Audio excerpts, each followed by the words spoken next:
Name number numerology. ಈ ಹಿಂದಿನ ಸಂಚಿಕೆಯಲ್ಲಿ ನಾನು ಇದರ ಬಗ್ಗೆ ತುಂಬ ಒಂದು ವಿಷಯಗಳನ್ನು ನಿಮ್ಮ ಜೊತೆಗೆ ಶೇರ್ ಮಾಡ್ಕೊಂಡಿದ್ದೇನೆ.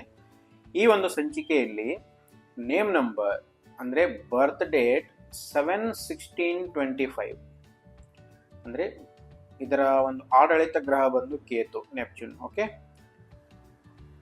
ಕೇತು ಗ್ರಹ ಆಡಳಿತ ಗ್ರಹ ಆಗಿರೋದ್ರಿಂದ 7/16/25 ಈ ಸಿರೀಸ್ ಅಲ್ಲಿ ಹುಟ್ಟಿರುವಂಥವ್ರಿಗೆ ಡೆಸ್ಟಿನಿನಲ್ಲಿ ಬರುವಂತಹ ನಂಬರ್ ಅಂದರೆ ಸಿಂಗಲ್ ಡಿಜಿಟಲ್ಲಿ ಬರುವಂಥ ನಂಬರ್ ಅನುಸಾರವಾಗಿ ನೇಮ್ ನಂಬರ್ ಯಾವ್ದು ಇರಬೇಕು ಅನ್ನೋದ್ರ ಬಗ್ಗೆ ನಿಮಗೆ ಇವತ್ತು ನಾನು ತಿಳಿಸ್ಕೊಡ್ತಾ ಇದ್ದೇನೆ. ಬರ್ತ್ ಡೇಟ್ 7 ಇದ್ದು ಡೆಸ್ಟಿನಿನಲ್ಲಿ ನಂಬರ್ 1 ಬರ್ತಾ ಇದ್ರೆ ಅಂದರೆ 7-1 ಕಾಂಬಿನೇಷನ್ ಬರ್ತಾ ಇದ್ರೆ ನೇಮ್ ನಂಬರ್ 5 ಅಲ್ಲಿ ಮ್ಯಾಚ್ ಮಾಡ್ಕೊಳ್ಳೋದು ತುಂಬ ಒಳ್ಳೆಯದು. ಬರ್ತ್ ಡೇಟ್ 7 ಇದ್ದು ಡೆಸ್ಟಿನಿನಲ್ಲಿ ನಂಬರ್ 2 ಬರ್ತಾ ಇದ್ರೆ ನೇಮ್ ನಂಬರ್ 9 ಅಥವಾ 3ಗೆ ನೇಮ್ ನಂಬರ್ನ ಮ್ಯಾಚ್ ಮಾಡ್ಕೊಳ್ಳೋದು ತುಂಬ ಒಂದು ಒಳ್ಳೆ ಕಾಂಬಿನೇಷನ್ ಆಗಿರುತ್ತೆ. ಬರ್ತ್ ಡೇಟ್ 7 ಬರ್ತಾ ಇದ್ರೆ ಡೆಸ್ಟಿನಿನಲ್ಲಿ ನಂಬರ್ 3 ಇದೆ ಅಂತ ಹೇಳಿದಾಗ ನಂಬರ್ 3 ಅಥವಾ ನಂಬರ್ 9ನಲ್ಲಿ ನೇಮ್ ನಂಬರ್ನ ಮ್ಯಾಚ್ ಮಾಡ್ಕೊಳ್ಳೋದು ತುಂಬ ಒಂದು ಒಳ್ಳೆ ಕಾಂಬಿನೇಷನ್ ಆಗಿರುತ್ತೆ. ಬರ್ತ್ ಡೇಟ್ 7 ಡೆಸ್ಟಿನಿನಲ್ಲಿ ನಂಬರ್ 4 ಬರ್ತಾ ಇದ್ರೆ ನೇಮ್ ನಂಬರ್ 5 ಅಲ್ಲಿ ಮ್ಯಾಚ್ ಮಾಡ್ಕೊಳ್ಳೋದು ತುಂಬ ಒಂದು ಒಳ್ಳೆ ಕಾಂಬಿನೇಷನ್ ಆಗಿರುತ್ತೆ. ಬರ್ತ್ ಡೇಟ್ 7 ಇದ್ದು ಡೆಸ್ಟಿನಿನಲ್ಲಿ ನಂಬರ್ 5 ಬರ್ತಾ ಇದ್ರೆ ನೇಮ್ ನಂಬರ್ 6 ಅಲ್ಲಿ ಮ್ಯಾಚ್ ಮಾಡ್ಕೊಳ್ಳೋದು ತುಂಬ ಒಂದು ಒಳ್ಳೆ ಕಾಂಬಿನೇಷನ್ ಆಗಿರುತ್ತೆ.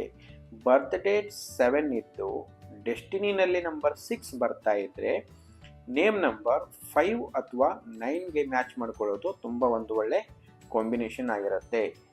ಬರ್ತ್ ಡೇಟ್ 7 ಮತ್ತು ಡೆಸ್ಟಿನಿನಲ್ಲಿಯೂ ಸಹ 7 ಇತ್ತು ಅಂತ ಹೇಳಿದ್ರೆ ನೇಮ್ ನಂಬರ್ 3 ಅಥವಾ 5ಗೆ ಮ್ಯಾಚ್ ಮಾಡ್ಕೊಳ್ಳೋದು ಅಂದರೆ 7-7 ಕಾಂಬಿನೇಷನ್ಗೆ 3-5 ಕಾಂಬಿನೇಷನ್ ಏನಿದೆಯಲ್ಲ ನೇಮ್ ನಂಬರ್ ತುಂಬ ಒಂದು ಒಳ್ಳೆ ಕಂಪ್ಯಾಟಿಬಲ್ ಆಗಿರುತ್ತೆ.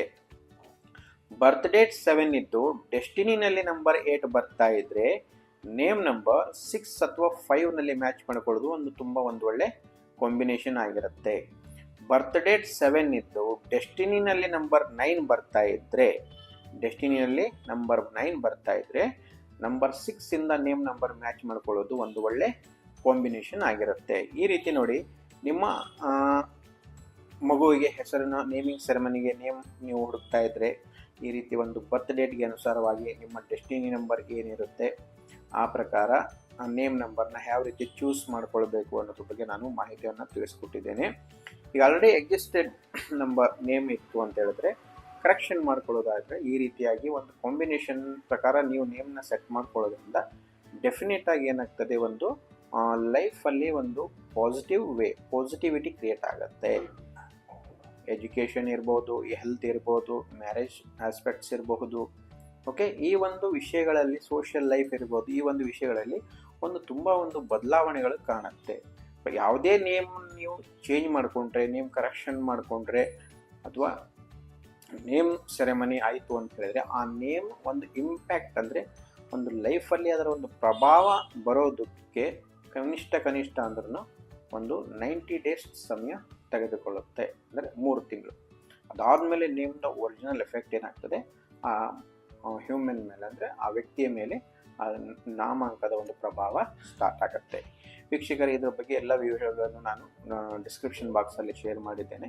ಹಿಂದಿ ವರ್ಷನಲ್ಲಿ ಆಚಾರ ಶಕ್ತಿ ಹಿಂದಿ ಯೂಟ್ಯೂಬ್ ಚಾನಲ್ ಇದೆ, ಅದರಲ್ಲಿ ಎಲ್ಲ ಡೀಟೇಲ್ಸನ್ನು ಶೇರ್ ಮಾಡ್ಕೊಂಡಿದ್ದೇನೆ.